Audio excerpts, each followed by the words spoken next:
Go ahead, ma'am. So, good evening, everyone. I'm Dr. Sayali. I'm the consultant and fertility specialist at Oasis Fertility Pune at the Kharadi Center. So, I welcome you all for today's Facebook Live session. And today we are going to deal with another important topic, that is the myths and facts about IVF pregnancy. So we have a lot of couples who come to the infertility clinic, and most of them they are preoccupied with these myths, and which kind of prevents them from taking treatment. So many of the couples are there who actually require IVF to help them attain their dream of motherhood or dream of parenthood, but most of them refrain themselves because they have heard many things, the IVF treatment, regarding the difficulties that the treatment the couple has to face, or regarding all the misconceptions that are there. So out of the entire lot of the couples who require IVF as a treatment, only a few fraction of these individuals actually come up and take treatment under us. So today we are going to discuss about these common myths that are related to the IVF treatment, and we are going to throw some light about what are the actual facts regarding the treatment. So the first myth that is there is that IVF is like not a normal process. It's like it's not going to give you natural pregnancy, and the babies that are born through IVF are abnormal, or there is some problem with those babies. So you have to understand one thing, that IVF as a treatment is given only to couples who are not able to conceive in the natural way. Okay, individuals like who have a very low ovarian reserve, or very low number or quality of eggs, or individuals in whom the husband has a very low semen count, or the husband is azoospermic, that is he has no sperms in the sample, or individuals like who have bilateral tubes that are blocked, that is going to prevent the natural process of pregnancy. So in IVF we just assist in the pregnancy journey. So it's just a replication of the normal process that is taking place in the body. So what happens in IVF is the couple has to come to us from the second or third day of the periods. The hormonal injections are started. By giving these injections, we are going to allow the eggs or the follicles to grow in the individual's own ovary. So we are going to take retrieve those eggs out of the follicles from the own ovary. So it's not that every time the individual is going to require only donor eggs or require only donor sperms. So when the follicles have attained an adequate size, we kind of give them a trigger injection. Then the oocyte retrieval process is done when the eggs are taken out. When the eggs are taken out, we take the semen sample, and the fertilization process that is not, happening normally inside the body. Like, individuals who have blocked tube, or who have any problem with the process of fertilization or the quality of the eggs or sperms, in this, we are going to, make the fertilization happen outside under ideal conditions. Then under proper conditions, which kind of simulate the conditions that are there in the body, we are going to form those embryos. We are going to make them grow till day 5 or day 3, depending upon the quality, and then the process of transfer of the embryos, they take place. Post transfer, the process, an IVF pregnancy is going to continue in the same way in which a natural pregnancy continues. So there is no difference, as in that a baby that is conceived through IVF, or a baby that is conceived naturally, there's not going to be any difference in the two. Second thing is that the babies that are conceived through IVF are abnormal babies. So that is totally a myth, because the risk of abnormalities or the risk of aneuploidies in these babies are not much than the individuals, like, or the babies that are conceived through a natural pregnancy. So the babies that are conceived through natural, the risk of abnormalities in those individuals are similar in the individuals or the babies that are conceived through the IVF pregnancies. The second myth is that IVF is like a very difficult and painful procedure. So definitely IVF requires injections which need to be given on daily basis. It requires the oocyte retrieval process. It requires the embryo transfer process. But you have to understand that most of the injections that are given in IVF are given by the subcutaneous route. So it is not very painful. The process of oocyte retrieval is going to be done under a short general anesthesia. So, we are taking care that even though it's like a lengthy process, even though multiple injections, multiple procedures are involved, we are trying to make sure that our patient is as convenient as possible, and they have to face the minimum difficulties. The embryo transfer process is also a very simple process. It does not involve any pain or any prolonged procedure, and the level of pain is similar to a routine general examination that is taken, or a simple IUI procedure that is done. The second and the third common myth is that post the IVF procedure or during the IVF procedure, the patient has to be on a complete bed rest. That is, she cannot do her routine activities. She has to quit her job. She has to take, absolute care of herself. And, there is limitations in her day-to-day activity. You have to understand that this is not needed at all. We do have couples, who come during the, IVF treatment procedure. They are continuing their jobs. They are doing everything. They're taking care of their routine activities.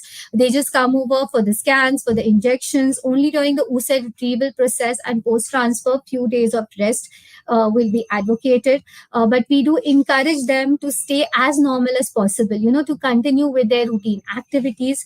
Definitely any form of overexertion, any form of excessive traveling, excessive bending, heavy lifting, these things need to be avoided, but the routine activities can definitely be followed.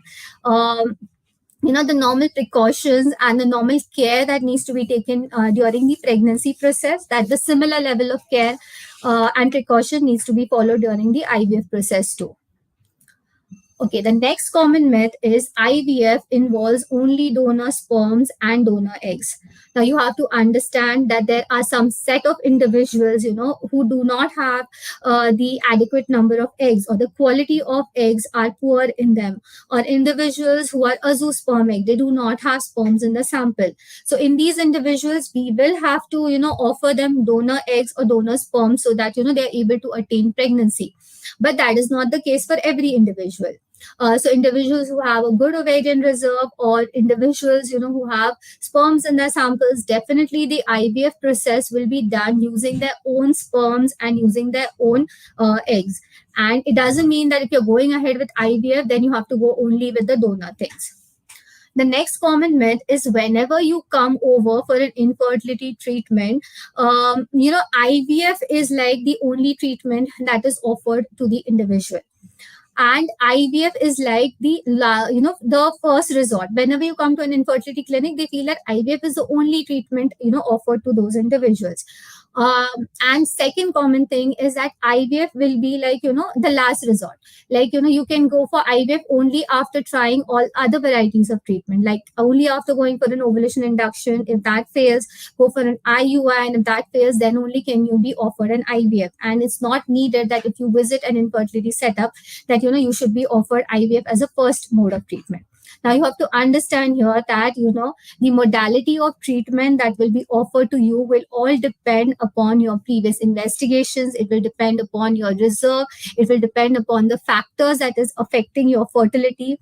So definitely when you have a low reserve, or if you are of an advanced age, or if the semen parameters are suboptimal, then IVF as a starting point can give you better success compared to individuals who are like of a better reserve, or those who have good semen parameters, those whose age is young. In those individuals, even if you give a lower set of treatment like the ovulation induction or IUI, in these individuals, these treatments can kind of give them success.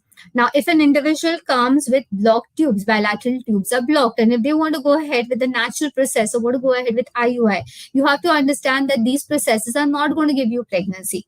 So we have to offer you IVF as a mode of treatment so that you can attain pregnancy by that method.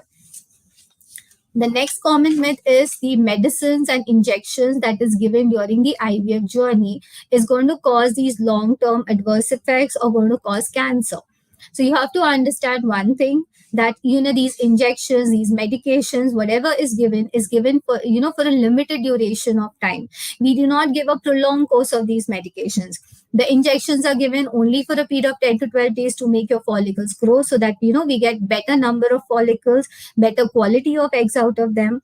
But it's not that we are going to continue the treatment on yearly basis. Second thing is whatever medications are given to increase your lining, that is only going to be given during that similar cycle.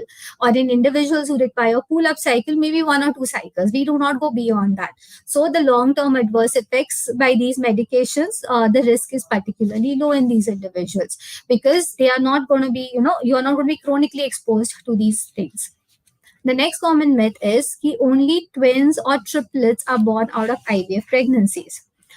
Definitely, if you're going ahead with IVF, the chances of delivery, I mean the chances of conceiving with twins or higher order pregnancy is slightly higher. The chances are almost as high as around 25 to 30%. But we do have recent advances. The elective single embryo transfer can be done. There are better facilities for better quality embryo selection and better freezing facilities where we can freeze your extra embryos. So in these cases, when we go for a single embryo transfer, the chances of twins and multiple pregnancy will be decreased. Definitely, when your embryo quality is a little compromised, or we feel that maybe post a single embryo transfer you're not going to get that much of a success, then that is the case where we can offer you to go for multiple embryo transfers so as to kind of increase the success chances in you. The next common myth is IVF is always successful in the first attempt. So if you're going ahead with IVF, it's like 100% guarantee that you're going to conceive. Well, that is absolutely not true. The success rate of IVF following your first transfer is going to be only around 70 to 75% if you have two good quality blastocysts that are available. If your lining is developing well, because there are other factors like the quality of the embryos, the genetic basis of the embryos, the endometrial quality, the receptivity of the endometrium. So all of these factors, kind of play a very important role in the overall pregnancy. So even if you're coming for an IVF treatment, post the first transfer, we are not going to vouch for 100% success rate. It is going to be somewhere between 70-75%. Definitely, if you do not conceive in the first cycle, we can offer you to go for the repeat transfer of the extra embryos that might have been frozen in the previous cycle. Or if no extra embryos are there, you can go for a second cycle of stimulation. We can give you better stimulation protocol. We can change the protocols for you. During the transfer, we can go for a pre-genetic analysis of the embryos to, screen out the embryos which are abnormal and go for the transfer of good normal embryos. We can give the option of an endometrial receptivity array so that, we can find the exact period of implantation. If there is some, male factors involved, there can be options of, sperm selection method or surgical methods of retrieval of sperms can be given. So in the next cycle, will you get better success rate, following your IVF treatment. But you have to understand that 100% guarantee can never be vouched in the very first cycle. The next common myth is IVF can be done at any age. So you come at any age to us and we are going to give you a good success rate. So when an individual is of an advanced age, when the age is increasing, definitely the quality of the eggs, the number of eggs, the overall milieu of the uterus, the endometrial receptivity, the capacity of the uterus, all of these factors are going to get affected. And this is in turn going to affect our pregnancy rate also. When an individual advances in age, when the age increases, the quality of the embryos, the genetic abnormality, the aneuploidy rate, all of these are going to increase and they are kind of going to compromise the overall success rate. So if you have to compare your success rate with individuals who are like younger or less than 35 years of age, definitely individuals who of an older age will have a compromised success rate. The next common myth is that when an oocyte retrieval process is done during the IVF treatment, it is going to affect your ovarian reserve.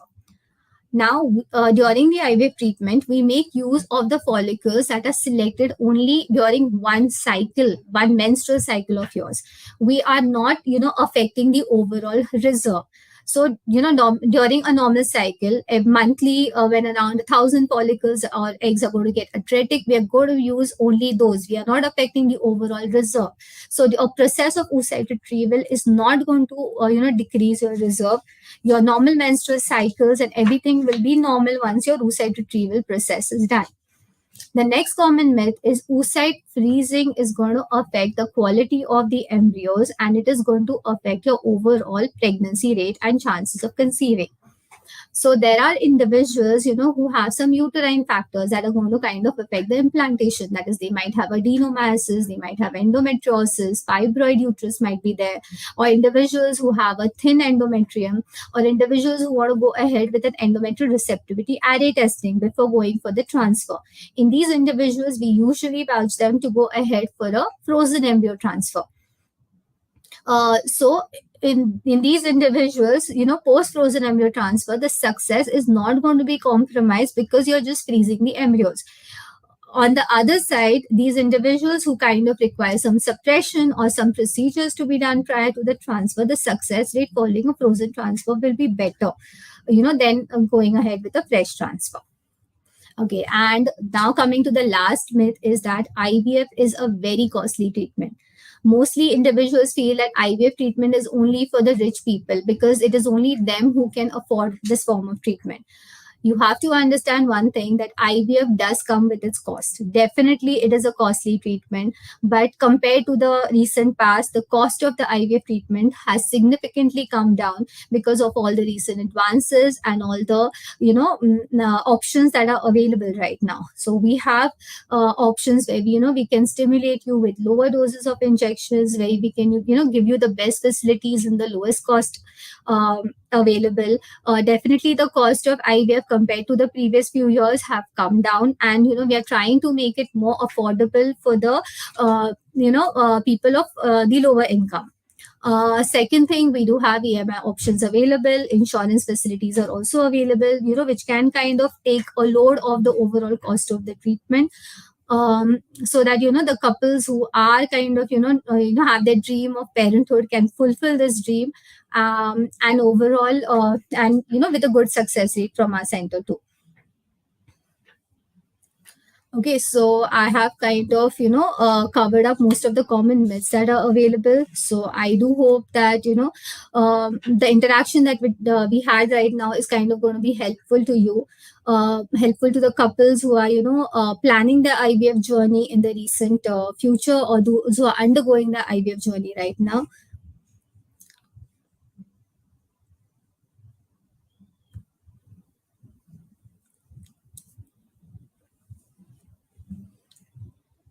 Okay, so this is all that I have from my side. Let us take a few questions that are coming over from the viewers. So the first question is, what are the 3 disadvantages of IVF? So, see, as I told you, that IVF is a treatment that is, usually necessary in individuals who are like, who have low reserve, or who have, severely compromised semen parameters, or who have tubal blocks. But IVF usually comes with its maximum success or improved success.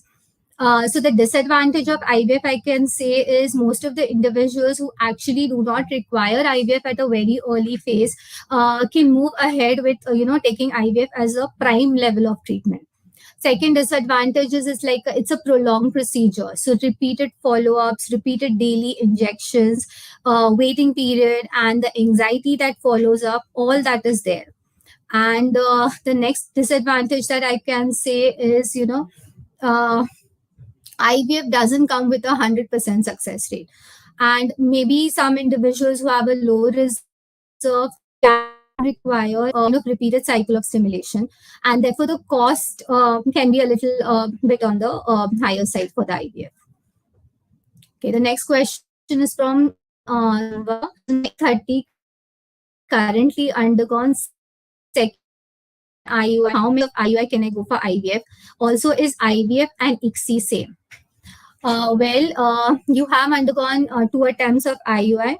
Ideally, we suggest that you can go for 3 to 4 cycles of IUI. Definitely, the protocols need to be changed.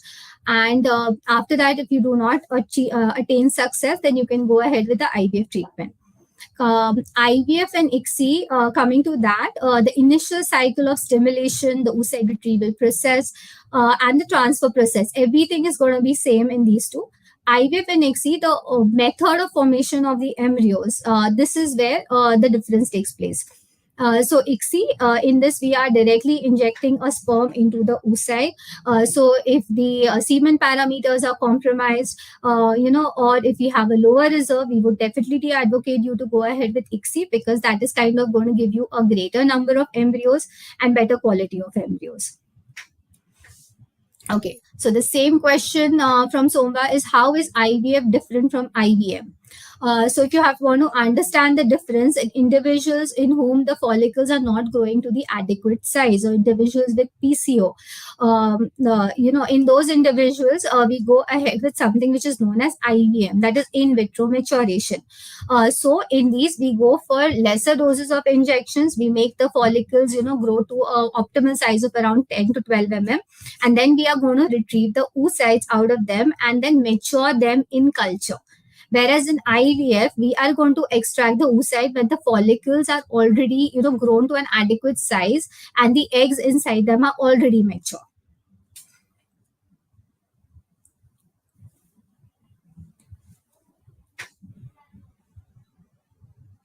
Okay, so the next question is, IVF more successful than natural? Definitely the success result of IVF is more than the natural conception.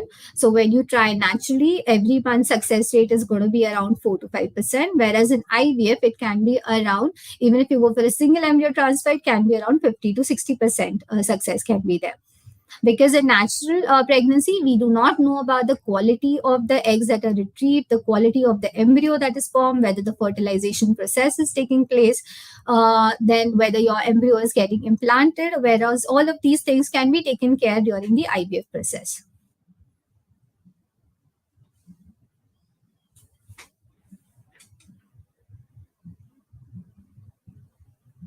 Okay, so the next question is, what is the most successful IVF?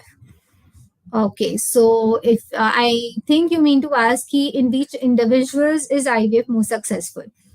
So you have to understand that individuals who have a good ovarian reserve, where the semen parameters are good, that is the quality of the eggs, the quality of the sperms are good, who's of an young age, but those who have tubal factors, that is the tubes are blocked. So in those individuals, will IVF give you like a maximum success? Okay, in terms of whether IVF or ICSI, it will all depend upon how many oocytes are available, what is the semen parameters. It is the embryologist's call whether to go for an IVF or ICSI treatment that way.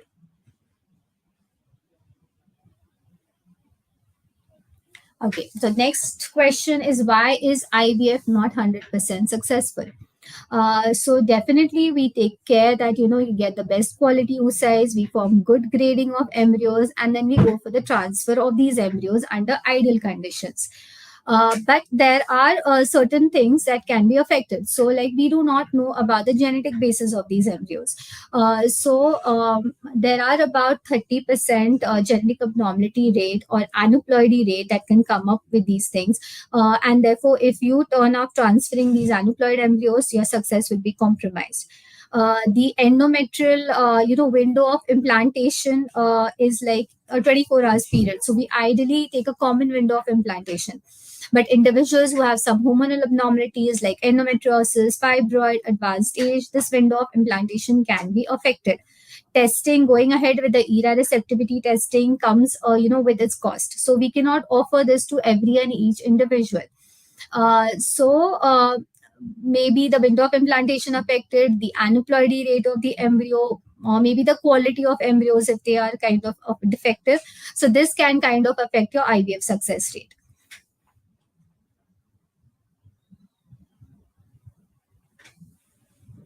So your next question is, why is progesterone given as a supplement? Why vaginal progesterone is preferred over the oral route? So progesterone is given as a supplement, to support your pregnancy. Now, ideally in IVF, what is done is, we try to mimic whatever is happening in your body. So here, when we are going for the artificial transfer cycles, so your day of starting the progesterone is equivalent to the day of your ovulation.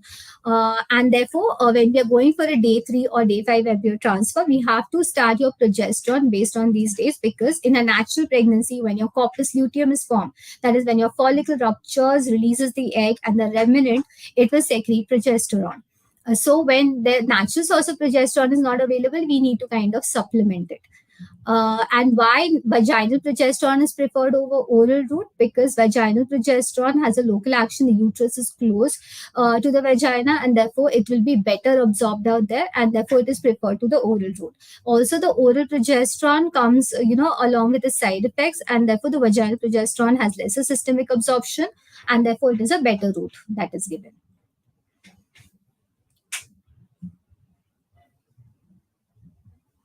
Okay, so I think these are all the questions that were there. So thank you everyone for your patient listening. I hope our session was helpful today.